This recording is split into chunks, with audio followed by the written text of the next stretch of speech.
bersyukur karena sore hari ini kita boleh ada di tempat ini. Semua karena kasih setia Tuhan. Hari ini kita akan masuk satu series khotbah yang baru yang saya kasih judul Gospel Clarity, kejelasan Injil. Di mana bulan ini kita akan membahas sama-sama tentang kejelasan Injil. Kita seringkali mendengar kata Injil, bahkan bagi orang Kristen Injil itu bukan satu kata yang asing. Tapi seringkali kita tidak mengerti atau kita tidak memaknai Injil itu di dalam kehidupan kita. Dan kita akan ambil satu kitab, yaitu kitab Galatia, untuk kita bahas selama beberapa minggu ke depan. Dan hari ini kita akan mulai pembahasan kitab Galatia. Saya kasih judul Kebesaran Hati Paulus. Saudara, bicara tentang kebesaran hati, semua orang merindukan memiliki kapasitas hati yang besar, benar ya? Ketika ada masalah, ketika ada pergumulan, ketika ada tantangan yang dihadapi, seringkali kita menjadi ciut, kita menjadi putus asa, dan orang sekitar kita katakan, oh Tuhan sedang perbesar kapasitas hatimu. Hari ini kita mau belajar hal itu, saudara, dari perjalanan pelayanan Paulus, bagaimana Paulus ini memiliki kapasitas hati yang besar. Kenapa saya katakan Paulus punya kapasitas hati yang besar? Karena di dalam surat Galatia, saya akan buka dari slide ini, kita akan sama-sama melihat latar belakang dari surat Galatia itu seperti apa.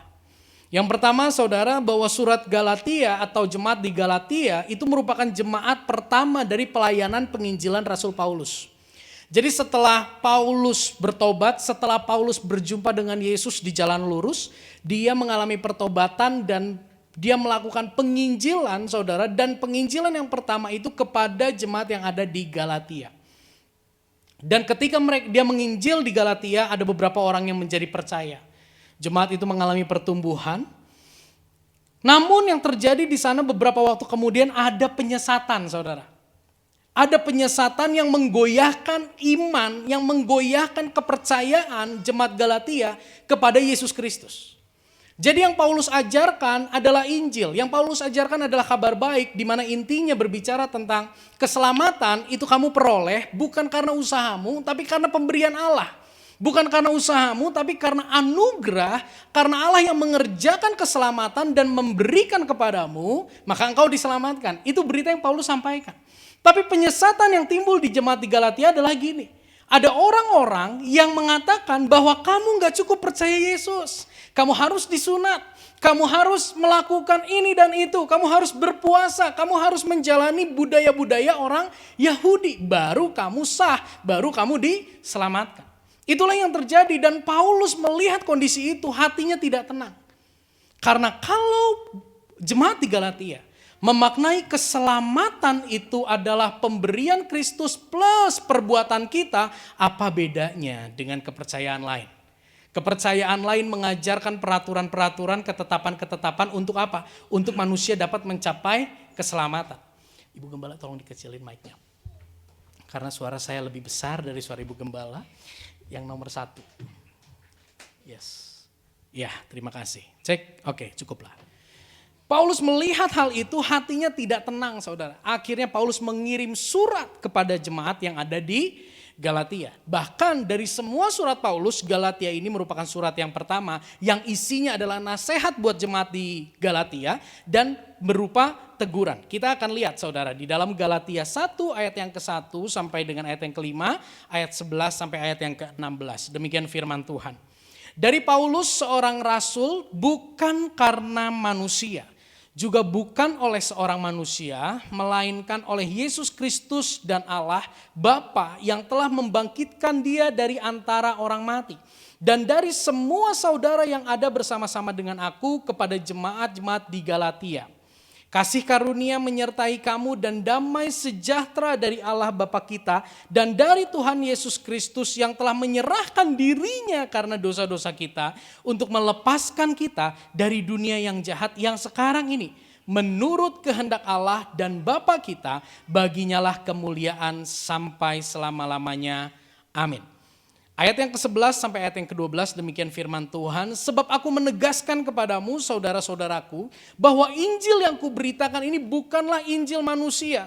Karena aku bukan menerimanya dari manusia dan bukan manusia yang mengajarkannya kepadaku. Tetapi aku menerimanya oleh pernyataan Yesus Kristus. 13 sampai 16.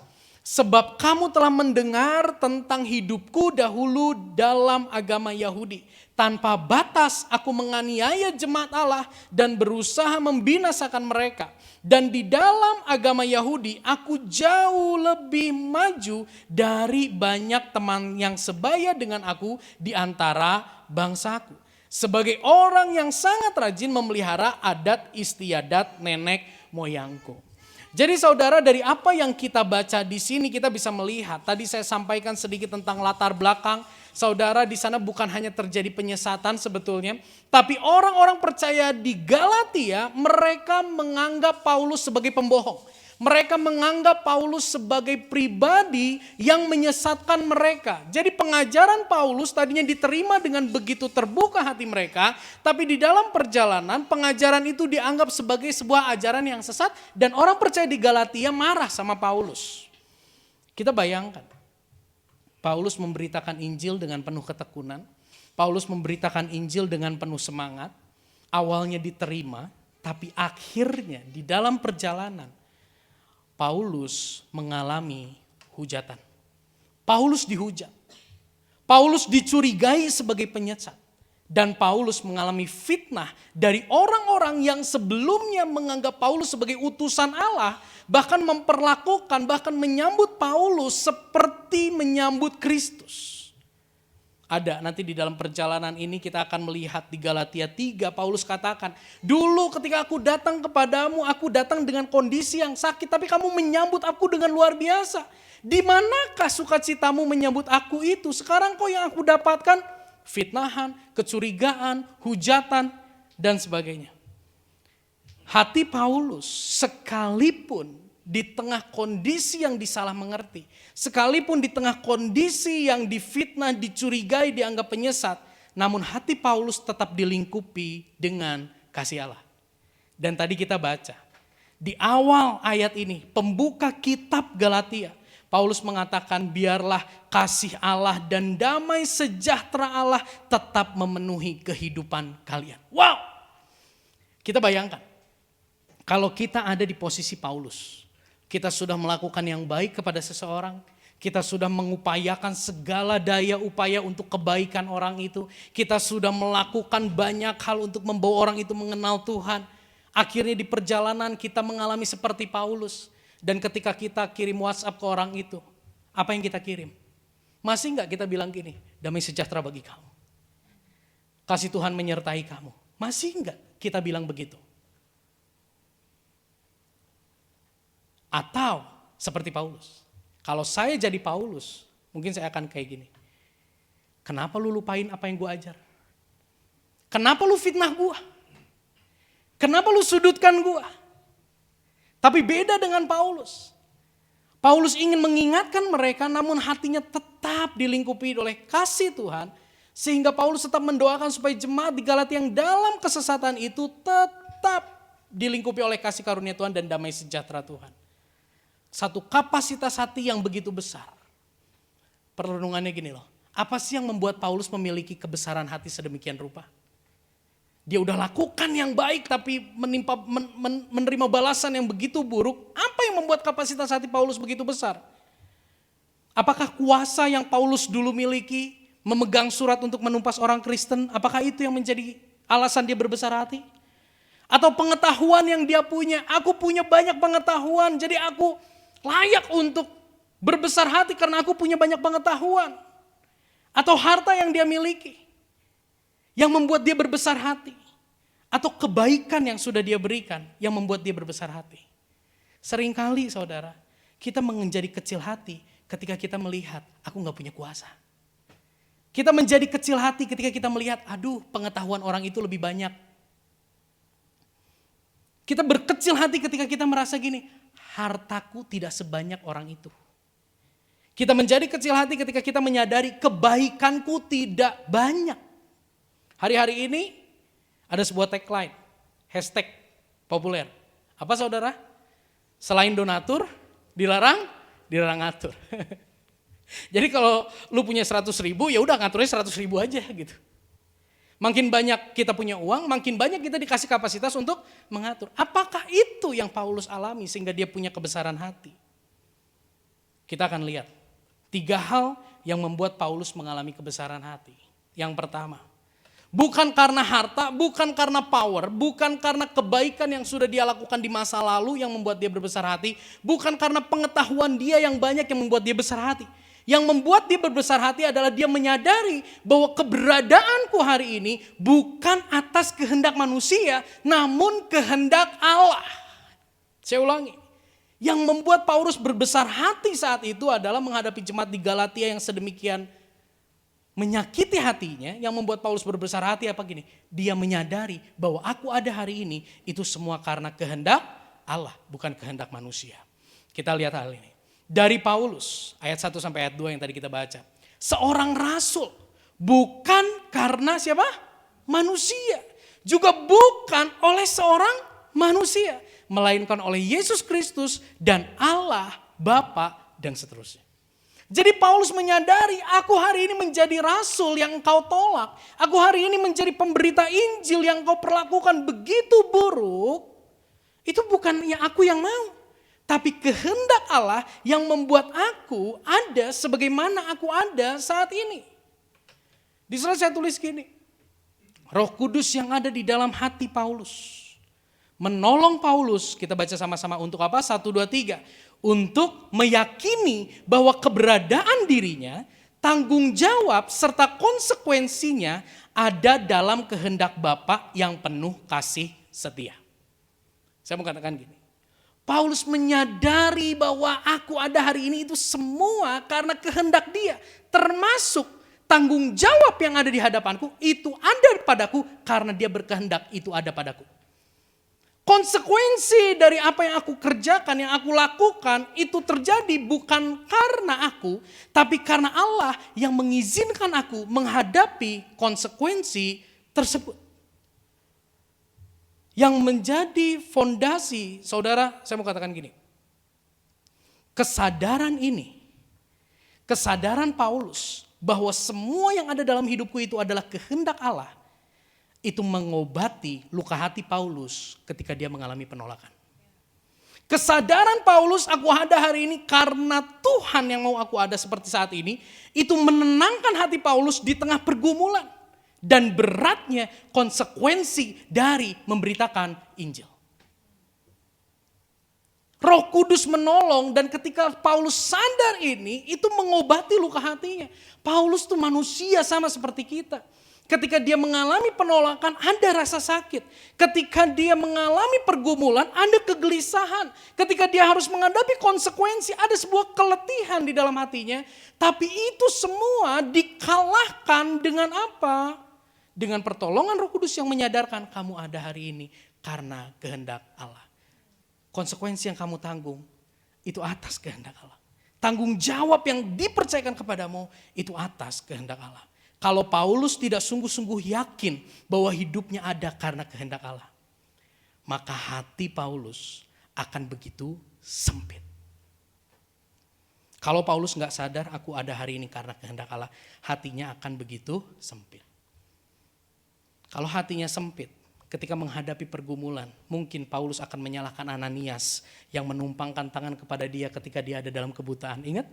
Ananias tumpangin tangan, kamu akan memberitakan Injil, membawa orang-orang mengenal Kristus. Kalau hatinya sempit, ketika menghadapi tantangan, kurang ajar tuh Ananias, pakai nubuat-nubuat. Itu bukan nubuat, itu malu buat gitu ya. Atau dia akan marah sama hamba-hamba Tuhan yang mendoakan dia. Dia akan marah sama Tuhan. Tapi karena dia menyadari aku ada hari ini, itu semua karena Tuhan. Maka hatinya, kapasitas hatinya besar. Bahkan Paulus bilang gini, saudara, kita baca sama-sama ya. 1, 2, 3.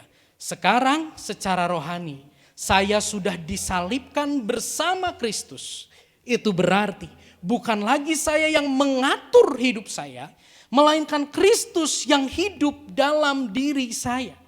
Seluruh hidup yang saya jalani dalam tubuh duniawi ini hanyalah berdasarkan keyakinan penuh kepada Anak Allah yang begitu mengasihi saya sampai rela menyerahkan dirinya untuk menebus saya. Wow, Paulus sampai katakan gini, Yesus sudah berkorban dan saya disalibkan bersama dia, itu berarti bukan lagi saya yang ngatur hidup saya, tapi Kristus yang mengatur kehidupan saya. Termasuk tanggung jawab ini Kristus yang mempercayakannya kepadaku. Termasuk konsekuensinya Yesus yang mengizinkan aku menghadapi konsekuensinya. Siapa sekarang di sini yang pernah berkata gini, Tuhan, kenapa ya aku menikah dengan orang yang seperti ini? Tuhan, kenapa ya anakku kok sulit seperti ini? Tuhan, kenapa ya orang tuaku kok seperti ini? Saya mau katakan, anak ada di tengah rumah tangga, di tengah keluarga kita, kalau bukan Tuhan yang kasih, nggak mungkin dia ada. Tapi kalau Tuhan kasih, itu atas kehendak Tuhan, dia ada di rumah tangga kita. Dan kita atas kehendak Tuhan dipercaya jadi orang tua. Atas kehendak Tuhan, kita menanggung konsekuensi dalam mendidik anak kita. Itulah gambarannya. Dan yang menarik di sini saudara, pengenalan yang benar akan Allah, itu menumbuhkan keyakinan Paulus bahwa tidak ada satupun yang boleh terjadi dalam hidupnya tanpa seizin Allah, dan Allah lah otoritas tertinggi dalam hidupku, kata Paulus. Kesadaran dia bahwa Allah begitu mengasihi dia, itu membangkitkan keyakinan gak ada satupun yang boleh terjadi dalam hidupku tanpa seizin Tuhan. Dan keyakinan tersebut, keyakinan bahwa tidak ada satupun yang boleh terjadi dalam hidupku tanpa seizin Tuhan, keyakinan itu memperbesar, katakan bersama, memperbesar kapasitas hati Paulus. Dalam menghadapi apa? Penolakan. Dalam menghadapi apa? Pergumulan di tengah pelayanannya. Perenungan bagi kita gini, saudara, masihkah hari ini kita memiliki keyakinan bahwa kita ada hari ini, itu semua kehendak Allah, itu semua seizin Allah, itu semua ada dalam kedaulatan Allah? Masih enggak kita meyakini hari ini aku ada, ini karena Allah izinkan aku ada hari ini. Dengan semua tanggung jawab yang berat, dengan semua konsekuensi yang harus kita tanggung. Atau hari ini kita merasa gini, aku ada hari ini karena keputusanku. Ketika hari ini buruk dan kita melihat aku ada hari ini karena keputusanku semata, maka kita akan terintimidasi. Ketika kita memandang aku ada hari ini karena keputusanku dan kita dalam kondisi berhasil, kita akan sombong. Ketika kita mengalami aku ada hari ini karena keputusanmu, kondisi kita baik, kita akan mengagungkan orang itu lebih dari Tuhan. Tapi ketika kondisi kita buruk, kita akan ada kepahitan dan kita nggak bisa terima terhadap perlakuan, keputusan orang itu yang kita anggap. Karena kamu, aku jadi begini. Cikini kekondang dia, aku jadi begini gara-gara dia. Benar? Ingat ya lagunya ya? Si Dian happy banget kayaknya. Ntar lagi bikin TikTok nih. Cikini kekondang dia, ku jadi begini gara-gara dia. Hidupku jadi hancur gara-gara dia. Aku bangkrut gara-gara dia. Atau kita katakan, aku begini karena mereka. Ketika kita berhasil, kita akan menuhankan mereka lebih daripada Yesus. Ketika kita dalam kegagalan, kita akan menyalahkan mereka dan hati kita penuh dengan dendam. Atau kita hari ini ada gara-gara iblis. Semua karena salah iblis. Renungkan saudara, masih gak ada keyakinan dalam diri kita? Pekerjaan kita, pasangan kita, keluarga kita, studi kita, keuangan kita. Itu gak akan pernah jadi seperti sekarang tanpa Tuhan izinkan. Saudara, seringkali kita memandang, ini atas dasar kehendak Tuhan, ini seizin Tuhan kalau semuanya mulus. Tapi saya mau katakan ini saudara, kita baca sama-sama. 1, 2, 3. Sadarilah bahwa kehendak Allah bukanlah jaminan hidup tanpa masalah. Justru dalam kehendaknya kita apa? Dibentuk, kita dikikis melalui masalah yang tidak melebihi kekuatan kita. Amin. Jangan pembicaraan yang difoto, slide-nya aja kalau mau difoto ya. Saudara, seringkali kita berpikir, oh kalau kehendak Allah itu gak ada masalah, kalau kehendak Allah itu gak ada pergumulan. Allah salah. Justru di dalam kehendak Allah mungkin ada masalah, namun masalah itu diizinkan oleh Tuhan terjadi untuk membentuk kita, untuk mengikis kita, dan itu semua tidak melebihi kekuatan kita. Di situ saya kasih dua gambar, saudara. Gambar yang atas ini adalah apa kemarin ya? Di Komsel apa? Pisau pemangkas dan mata bajak. Yang atas itu adalah pisau pemangkas. Yang di zoom mungkin lihat lebih jelas. Itu lihat bentuknya seperti tang, saudara, yang memotong ranting. Kenapa ranting dipotong? Karena ranting itu menghambat pertumbuhan pohon. Karena ranting itu berbahaya. Karena ranting itu racun. Ketika kita katakan, biarlah kehendakmu yang terjadi, mungkin yang Tuhan keluarkan adalah pisau pemangkas. Ada bagian dari hidupmu yang dikikis. Atau masalah yang terjadi itu seperti mata bajak. Waduh, saudara, saya kemarin dengar sharing di Ginosco. Ada satu kelompok yang bilang, aduh kayaknya dibajak itu sakit banget. Betul ya Pak? Kayaknya sakit banget, tapi dengan dibajak, borok yang paling dalam itu bisa terangkat dan terobati di situ. Masalah yang kita alami di dalam kehendak Tuhan, itu bagaikan pisau pemangkas yang memangkas, mata bajak yang mengorek, dan tangan Tuhan yang penuh kasih akan membentuk kehidupan kita. Jadi hari ini saya tidak merendahkan rasa sakitmu, rasa lelahmu dalam menghadapi pergumulan. Tapi izinkan saya mengatakan, itu semua ada atas kehendak dan seizin Tuhan dengan tujuan mengikis yang tidak penting dalam hatimu, mengeluarkan yang buruk dalam hidupmu, engkau menyadari dan dengan kasih Tuhan engkau dituntun dalam pertobatan. Saudara, salah satu tanda kehidupan kita berbuah di dalam Kristus adalah apa? Keyakinan bahwa hari ini aku ada karena kehendaknya, kehendak Allah. Sehingga dengan kesadaran itu kita dapat bersyukur di tengah masalah. Kita dapat tetap merasakan kebaikannya dan bertobat di tengah banyaknya masalah. Wow, ngerasa dingin di ruang AC itu biasa. Ngerasa dingin di padang gurun itu yang luar biasa. Kita bisa bersyukur di tengah pembajakan dan pengikisan hati kita. Itu bukti Tuhan bekerja dalam hidupmu. Merasakan kebaikan Tuhan di tengah pembajakan dan pengikisan hati. Itu bukti Tuhan ada di dalam hidupmu. Kita bisa disadarkan lewat masalah itu. Aku berdosa, aku sombong, aku gak layak. Dan kita masuk dalam pertobatan, itu merupakan bentuk kasih Tuhan dalam hidupmu. Saudara, saya mau katakan ini. Orang berinjil, orang yang memandang salib Kristus, orang yang percaya kepada Yesus sebagai Tuhan dan Juru Selamat. Orang yang berinjil bukannya tidak pernah terintimidasi dan tidak pernah mempertanyakan keadilan Allah. Orang yang berpusat pada Injil mungkin dia pernah dalam hidupnya mengalami intimidasi. Mungkin dia pernah di tengah permasalahan yang mempertanyakan keadilan Allah. Namun ketika itu terjadi, orang berinjil akan menyadari pemikiran itu. Oh ini salah. Dan dia kembali memandang salib Kristus. Di atas salib Kristus itu, dia mendapati kasih setia Allah yang kembali meneguhkan hatinya. Amin. Orang yang berinjil bukan berarti dia gak pernah jatuh terintimidasi. Bukan berarti dia gak pernah mempertanyakan keadilan Allah. Tapi ketika dia terintimidasi dan mempertanyakan keadilan Allah, dia menyadari.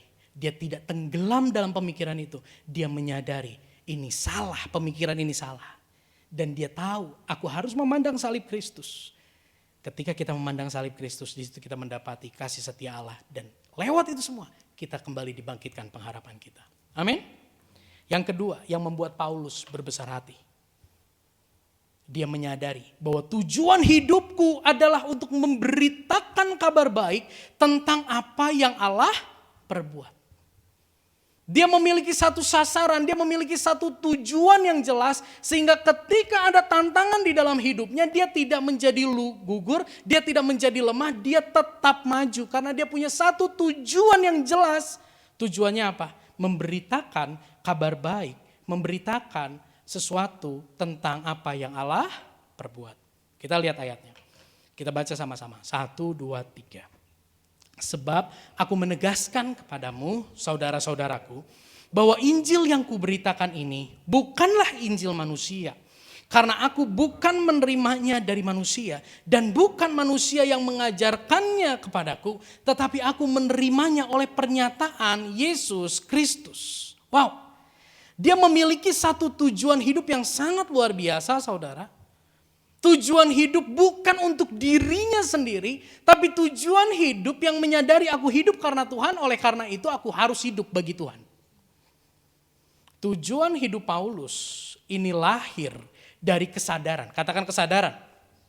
Tujuan hidup Paulus ini lahir dari kesadaran bahwa ia hidup karena Allah. Dan sudah selayaknya menjadikan kehendak Allah sebagai tujuan hidupnya. Paulus punya pengalaman ketika dia lagi panas hati, dia lagi pegang surat kuasa untuk membantai orang Kristen. Di dalam perjalanan dia melihat cahaya dan dia katakan, siapakah engkau Tuhan? Kata cahaya itu, akulah Yesus yang kau aniaya. Kita bayangkan, kembali kita renungkan. Apa yang ada di perasaan Paulus saat mendengar, akulah Yesus yang kau aniaya. Kapanggih jeung Yesus, atau ketakutan. Saya percaya di dalam rasa kantuk kita sore hari ini, kita menyadari Paulus saat itu gak happy, Paulus saat itu tegang, Paulus saat itu takut. Mampus gua, Yesus itu ternyata hidup, dia membela umatnya dan aku berhadapan dengan dia. Matilah hidupku karena dia akan melimpahkan murkanya kepada aku.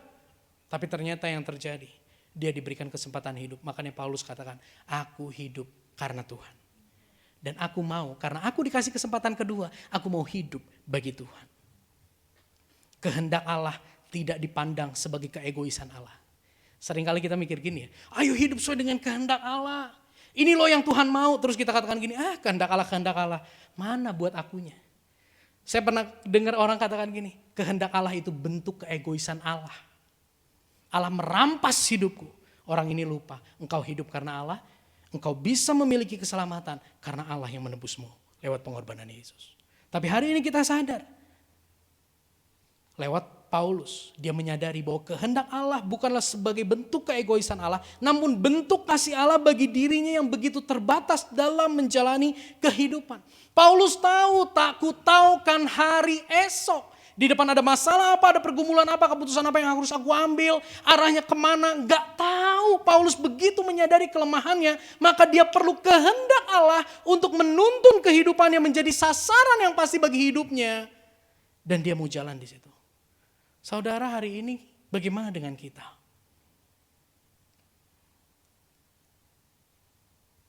Kita punya tujuan dalam hidup.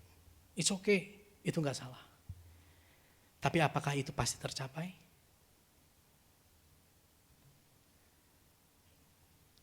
Kehendak yang terbaik dalam hidup kita adalah kehendak Sang Pencipta kita. Tujuan hidup yang lahir, kita baca sama-sama 1, 2, 3. Tujuan hidup yang lahir dari kekaguman akan kasih Allah akan memperbesar kapasitas hati dan menjadikan kita pribadi yang tekun dan setia. Tujuan hidup yang lahir dari kekaguman, rasa syukur akan kasih Allah yang begitu luar biasa. Itu akan memperbesar kapasitas hati kita. Efesus 2 ayat 8 sampai ayat yang ke-10 kita baca sama-sama 1, 2, 3. Sebab karena kasih karunia kamu diselamatkan oleh iman. Itu bukan hasil pekerjaanmu tetapi pemberian Allah. Itu bukan hasil pekerjaanmu, jangan ada orang yang memegahkan diri. Karena kita ini buatan Allah, diciptakan dalam Kristus Yesus untuk melakukan pekerjaan baik yang dipersiapkan Allah sebelumnya. Ia mau supaya kita hidup di dalamnya. Saudara, lewat ayat ini kita bisa melihat, yang saya kasih warna merah itu adalah ayat yang ke-10. Di situ dikatakan, kamu ini buatan Allah diciptakan dalam Kristus untuk melakukan pekerjaan baik yang dipersiapkan Allah sebelumnya. Tapi berita baiknya hari ini, ada ayat 8 dan ayat 9 sebelum ayat 10. Di ayat 8 dan 9 Paulus katakan gini, kamu tuh udah diselamatkan. Bukan karena usahamu, tapi karena pemberian Allah. Maka dari itu karena kamu sudah diselamatkan, yuk lakukan pekerjaan baik. Yuk kehendak Allah itu dihidupi, biarlah kehendak Allah menjadi tujuan hidupmu. Seperti Paulus. Petrus juga ngomong gini, tetapi kamu bangsa yang terpilih, imamat yang rajani, bangsa yang kudus, umat kepunyaan Allah sendiri, supaya kamu memberitakan perbuatan-perbuatan yang besar dari Dia yang telah memanggil kamu keluar dari kegelapan kepada terang yang ajaib. Saudara, apa sih persamaan dari dua ayat ini? Persamaan dari dua ayat ini adalah gini, perintah ada di belakang kabar baik. Di depannya kabar baik, bagaimana Allah memilihmu, bagaimana Allah menyelamatkanmu, baru setelah itu lahirlah perintah. Artinya kita hanya dapat menghidupi kehendak Allah dengan setia, dengan tekun jika kita menyadari kita dikasihi lebih dari yang kita bayangkan. Kita baca ini sama-sama, 1, 2, 3. Sadarilah, salah satu tujuan Allah menciptakan dan menebus kita adalah agar kita melakukan perbuatan baik yang Allah telah siapkan dan memberitakan perbuatannya yang besar melalui keseharian kita bagi lingkungan kita sehingga Allah dipermuliakan. Hari ini saudara, adakah Allah dipermuliakan lewat hidup kita? Adakah hari ini perbuatan baik kita menuntun orang untuk melihat bagaimana Yesus tulus mengasihinya? Adakah hari ini hidup kita menyaksikan perbuatan Tuhan yang begitu besar untuk menyelamatkan kita sehingga orang kagum sama Yesus bukan sama kita? Atau hari ini orang melihat sekedar kita baik, bahkan mungkin kita dinilai sebagai orang yang emosional, tendensius dan sebagainya. Sadarilah, Tuhan menebus Anda dan saya di atas kayu salib dengan sebuah tujuan. Lewat penebusannya itu kita menyadari kita sudah diperlakukan begitu spesial. Sehingga dengan kesadaran itu muncul kerelaan untuk kita melakukan perbuatan baik dan bersaksi tentang kebesaran Tuhan. Lingkungan melihat Yesus lewat hidup kita, mempermuliakan Allah melalui kehidupan kita. Perenungannya gini, sudahkah kita menjalankan peran kita, tanggung jawab yang Allah kehendaki dalam hidup kita sesuai dengan firman Allah sehingga lingkungan mengenal dan mengalami Kristus? Orang tua, sudahkah Anda menjalankan peran sesuai dengan firman Tuhan? Para suami, sudahkah engkau menjalankan peran sesuai dengan firman Tuhan? Para istri, sudahkah engkau menjalankan peran sesuai dengan firman Tuhan? Anak-anak, sudahkah engkau menjalankan peran sesuai dengan firman Tuhan? Kakak, adik, sudahkah kita menjalankan sesuai dengan firman Tuhan? Atau hari ini kita menjalankan peran kita seperti apa kata pendeta? Yes, pendeta menyampaikan firman Tuhan. Tapi kalau kita hanya mendengar pendeta itu berkata dan kita nurutin, itu besar kemungkinan kita nurutin karena kita ingin sesuatu. Tapi kalau firman Tuhan yang mendrive kita, kita lakukan atas dasar kesadaran. Atau hari ini kita melakukan sesuatu atas kehendak dukun, orang pinter. Kata orang pinter lakukan gini, lakukan gitu, lakukan gini dan kita ikutin. Atau kata orang banyak, oh orang banyak melakukan ini dan itu saudara. Akhirnya aku ikutin. Atau kata apa yang saya pandang baik. Ketika kita melakukan segala sesuatu sesuai dengan apa yang kita pandang baik, kita jadi orang yang sangat sulit menerima nasihat dari lingkungan. Ubur-ubur ikan lele, jangan bebale. Seringkali kita bebal, kita keras hati. Kita nggak mau ditegur, kita nggak mau diingatkan oleh kebenaran firman Tuhan. Kita merasa apa yang aku putuskan ini merupakan hal yang terbaik. Bagaimana aku menjalani peran, bagaimana aku menjalani tanggung jawabku, ini adalah caraku, ini adalah cara yang terbaik. Kita abaikan firman Tuhan, kita jadi orang yang keras dan menyakiti lingkungan. Yang pasti Tuhan tidak akan dipermuliakan lewat hidup kita. Keengganan kita melakukan kehendak Tuhan dan memberitakan perbuatannya yang besar menggambarkan apa? Rongga hati yang belum tersentuh oleh kesempurnaan kasih Allah dalam Yesus Kristus. Adakah rongga hati yang belum tersentuh oleh kesempurnaan kasih Yesus di dalam hidup kita? Sehingga kita mengesampingkan firman Tuhan dalam menjalani peran kita. Kita tidak berpedoman kepada firman Tuhan. Itu menggambarkan bukan sekedar ketidaktaatan, tapi ada rongga di dalam hati kita yang belum tersentuh oleh kesempurnaan kasih Allah. Ketika rongga itu tersentuh oleh kesempurnaan kasih Allah, saya percaya tidak ada tempat di hati kita untuk berkata tidak terhadap apa yang menjadi kehendaknya.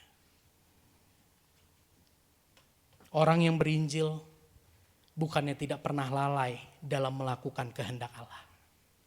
Orang yang berinjil bukannya tidak pernah lalai dalam bersaksi. Namun ketika ia lalai, ia mengalami kegelisahan. Ini orang berinjil. Kok aku gelisah ya? Ketika aku melakukan sesuatu yang tidak sesuai dengan firman Tuhan, ada kegelisahan di dalam hati orang yang berinjil.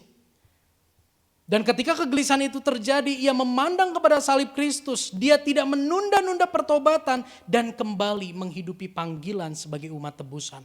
Akhirnya lingkungan melihat Kristus dan Kristus dipermuliakan. Jadi hari ini mungkin kita ada di tengah intimidasi iblis. Karena kita lalai melakukan kehendak Tuhan. Karena kita lalai bersaksi. Saya mau katakan, kelalaian kita tidak mengurangi kasih Tuhan bagi kita. Ketika ada kegelisahan, yuk kembali sama Tuhan. Pandang kembali kepada apa yang Kristus lakukan di atas kayu salib. Ketika kita memandang ke sana, saya percaya kita tidak akan menunda-nunda pertobatan. Dan kita kembali masuk tracknya Tuhan. Menghidupi panggilan sesuai sebagai umat tebusan Allah. Paulus, dia tidak berkecil hati. Karena dia punya tujuan yang firm. Yaitu memberitakan Injil. Memberitakan kabar baik. Menghidupi kehendaknya. Dan yang paling terakhir. Apa yang membuat Paulus tidak berkecil hati? Karena ia memiliki identitas yang baru di dalam Kristus. Katakan identitas. Kita lihat ayatnya, kita baca sama-sama. Galatia 1:13 sampai ayat yang ke-16. 1, 2, 3. Sebab kamu telah mendengar tentang hidupku dahulu dalam agama Yahudi. Tanpa batas aku menganiaya jemaat Allah dan berusaha membinasakannya. Dan dalam agama Yahudi aku jauh lebih maju dari banyak teman yang sebaya dengan aku di antara bangsaku. Sebagai orang yang sangat rajin memelihara adat istiadat nenek moyangku. Tetapi waktu ia yang telah memilih aku sejak kandungan ibuku dan memanggil aku oleh kasih karunia-Nya berkenan menyatakan anaknya di dalam aku. Supaya aku memberitakan dia di antara bangsa-bangsa bukan Yahudi. Maka sesaat pun aku tidak meminta pertimbangan kepada manusia. Wow. Di sini Paulus menceritakan identitasnya yang lalu. Dia menganiaya jemaat Allah. Dia berusaha membinasakan jemaat Allah. Di dalam agama Yahudi dia melakukan ketaatan yang begitu luar biasa lebih dari teman-temannya. Dia memelihara hukum Yahudi dengan begitu luar biasa. Tapi yang merah di situ dituliskan. Tetapi Allah telah memilih aku. Tetapi Allah berkenan menyatakan anaknya di dalam aku. Wah. Saudara, Paulus sebetulnya dapat memegahkan identitasnya yang lama. Namun pengenalan akan Kristus itu memudarkan dan bahkan meluluh lantahkan kemegahan identitas yang lama dari Paulus. Dan identitas yang baru dalam Kristus menguasai kehidupannya. Setiap kita punya identitas yang lama. Setiap kita punya track record yang buruk. Setiap kita punya track record yang baik. Ketika track record yang buruk itu teringat. Track record lama yang buruk teringat hari ini. Maka kita bisa terintimidasi. Track record yang lama itu baik. Teringat hari ini kita menjadi orang yang sombong. Paulus bisa memegahkan track recordnya di masa yang lama. Tapi pengenalan akan Kristus itu memudarkan apa yang dulu dia sombongkan. Itu meluluh lantahkan track record yang lama di dalam kehidupannya. Filipi 3 ayat yang ke-7. Kita baca sama-sama 1, 2, 3. Tetapi apa yang dahulu merupakan keuntungan bagiku, sekarang kuanggap rugi karena Kristus. Saya undang pemain keyboard, kita akan renungkan hal ini saudara. Apa yang dulu merupakan keuntungan bagiku kata Paulus. Tapi hari ini itu menjadi sebuah kerugian. Masihkah hidup kita ada di identitas yang lama kita? Sehingga kita seringkali terintimidasi. Sehingga kita seringkali hidup dalam trauma, ketakutan kita. Ketahuilah, Di dalam Kristus kita memiliki identitas yang baru. Bagaimana dengan hidup kita? Sudahkah identitas kita penuh di dalam Kristus? Atau identitas kita ada di dalam harta kita? Kita merasa berharga karena kita punya banyak uang. Atau identitas kita ada di dalam prestasi kita? Identitasku baik karena prestasiku baik. Dan ketika ada yang mengalahkan prestasiku, maka identitas kita pun hancur. Hidup seperti ini tidak akan tenang. Atau identitas kita letakkan di dalam proses kehidupan yang kita sudah alami. Wah, proses hidupku lebih berat, maka identitasku lebih kuat dari yang lain. Wah, proses hidupku tidak sehebat orang itu, maka kita rasa identitas kita tidak sebaik orang itu. Atau identitas kita ada di jumlah followers kita di Instagram, jumlah like kita di Instagram, jumlah komen yang masuk di postingan kita, jumlah orang yang melihat reels kita, jumlah orang yang melihat potongan khotbahku. Apakah itu? Kita taruh identitas kita di situ. Gimana sih cara kita melihat sesungguhnya kita taruh identitas kita itu di mana? Lewat kemarahan. Kemarahan itu sebenarnya bisa menggali dan memberitahu kita dengan jelas di mana identitas kita. Saya nggak tulis di slide, perhatikan. Ketika kita marah, saat lingkungan tidak memperlakukan kita seperti kita memperlakukan mereka. Waktu kita marah kepada lingkungan karena mereka tidak memperlakukan kita seperti kita memperlakukan mereka, menunjukkan bahwa kita menaruh identitas kita pada apa yang kita lakukan. Ketika kita lakukan yang baik, kita terima yang tidak baik, kita menjadi marah. Berarti engkau melakukan yang baik, itu sebagai bentuk membuat identitasmu terlihat baik. Ketika kita marah saat lingkungan tidak mempedulikan perkataan dan nasihat kita, menunjukkan bahwa kita menaruh identitas kita pada status dan jabatan kita. Aku suami, aku papa, kamu gak dengerin saya, tangan saya melayang.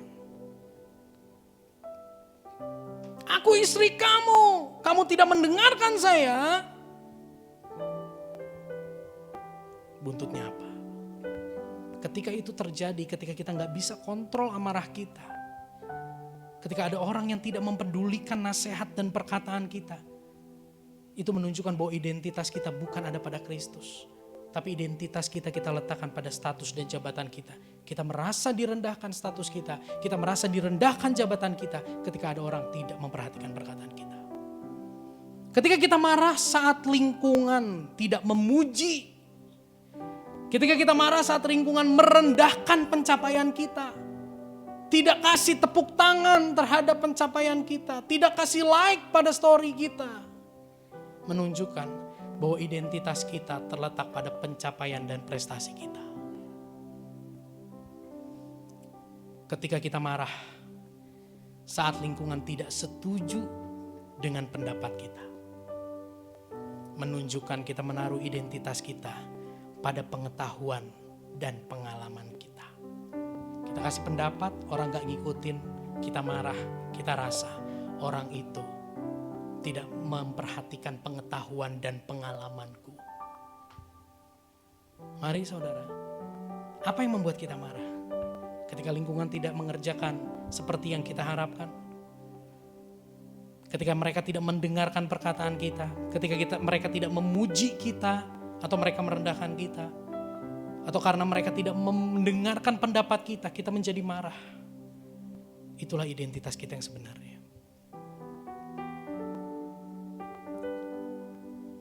Orang yang berinjil bukannya tidak boleh marah. Bukannya gak boleh marah.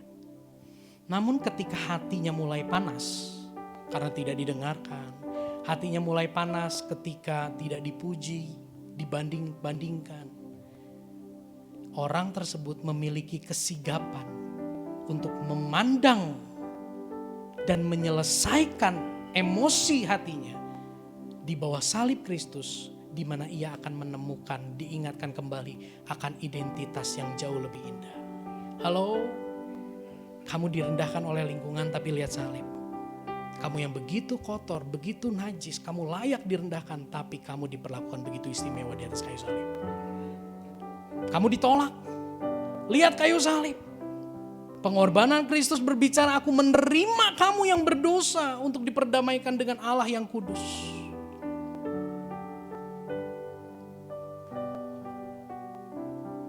Dan hari ini kita belajar sama-sama saudara.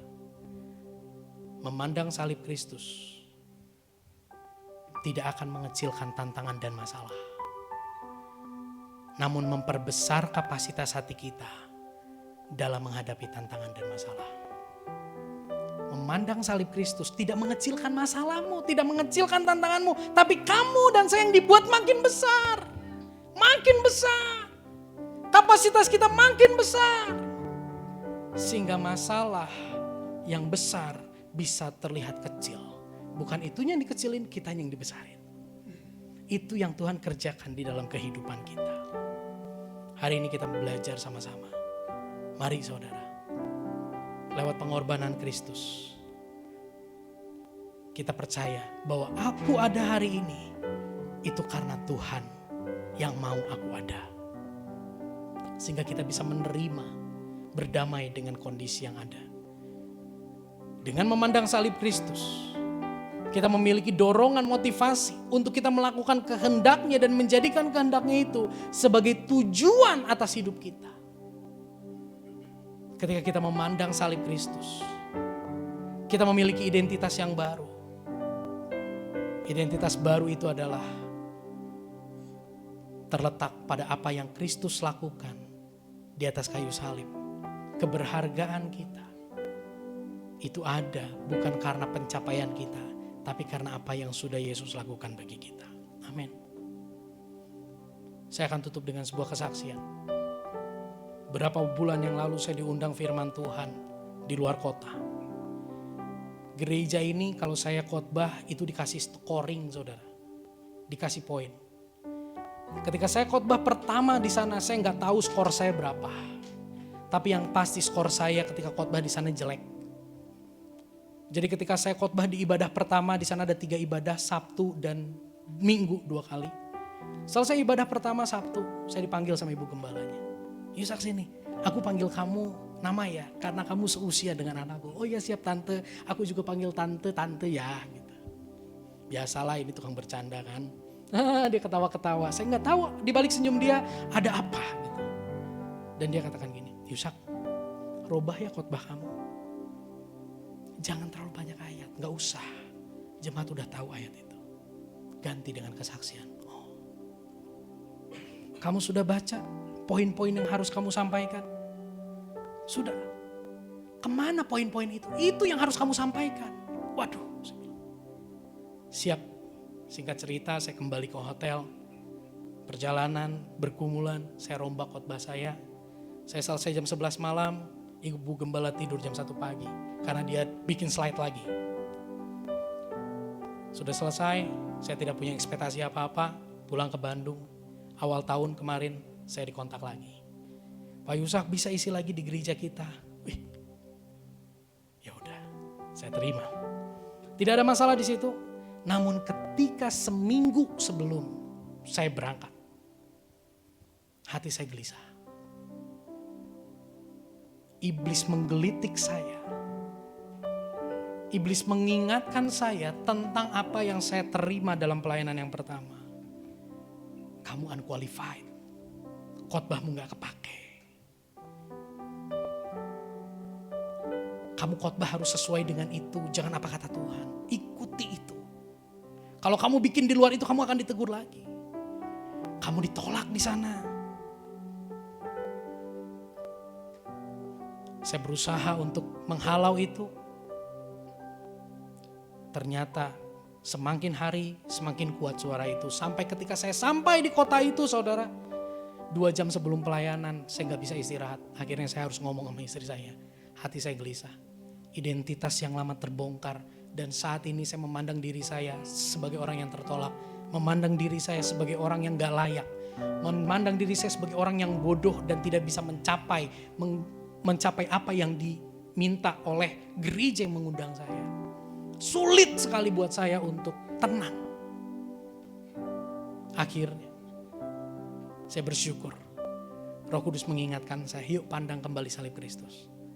Penerimaan kamu bukan atas dasar tepuk tangan jemaat yang mengundang kamu. Penerimaan kamu bukan berdasar apa yang kamu persiapkan dan apa yang kamu sampaikan. Keberhargaan dirimu terletak pada apa yang Kristus sudah lakukan bagi kamu. Saya saksikan ini bukan untuk menyombongkan diri saya, tapi saya saksikan ini untuk mengingatkan kita semua. Saya pun, pendeta pun bergumul. Saya pun orang yang setiap minggu menyampaikan tentang Injil. Pernah terjatuh. Tapi ketika kita terjatuh, yuk kita punya kesigapan untuk menyelesaikan yang di bawah salib Kristus. Di mana kita menemukan identitas yang sesungguhnya di dalam Kristus. Amin. Mari kita bangkit berdiri.